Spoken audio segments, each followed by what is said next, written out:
আমার এলাকার মা ও বোনেরা, আপনাদের কাছে আমি একটা অনুরোধ করব, আপনারা দয়া করে আগামী 12 তারিখে ধানের শীষে ভোট দিবেন। কিন্তু ধানের শীষে কেন ভোট দিবেন?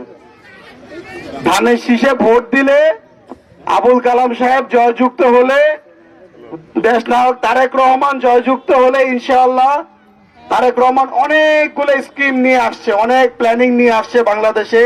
বাংলাদেশের আপবর মানুষদের ভাগ্য উন্নয়ন কিভাবে করা যায়, কিভাবে আপনারা মেহনতি মানুষরা, গরিব মানুষরা স্বল্প মূল্যে চিকিৎসা পাবেন, স্বল্প মূল্যে উন্নত মানের শিক্ষা ব্যবস্থা পাবেন, কিভাবে আমাদের আপনাদের পরিবারের সচ্ছলতা আসবে, এই ধরনের অনেক বিস্তর বিষয় নিয়ে উনি প্ল্যানিং করে রাখছেন। আমি যদি আপনাদেরকে, সব জায়গায় তো সবাই আপনাদেরকে ফ্যামিলি কার্ডের কথা বলে, আমি আপনাদেরকে আজকে বলি চিকিৎসা কার্ডের কথা বলি।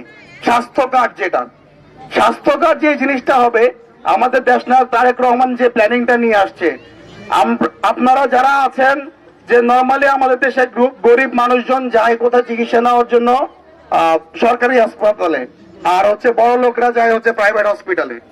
এই বৈষম্যটা দূর করার জন্য দেশনায়ক তারেক রহমান যে পরিকল্পনা করেছে সেটা হচ্ছে প্রাইভেট এবং পাবলিক পার্টনারশিপ, মানে সরকারি এবং বেসরকারি হসপিটালগুলোর মধ্যে পার্টনারশিপে নিয়ে আসবে। তাহলে আপনার যে জিনিসটা হবে, আপনি সরকারি হসপিটালের মূল্যে আপনি প্রাইভেট হসপিটালগুলোতে আপনি চিকিৎসা নিতে পারবেন।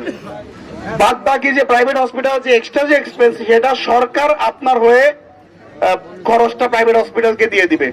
এইভাবে করে আপনাদের যে শিক্ষা ব্যবস্থা আছে, শিক্ষা ব্যবস্থা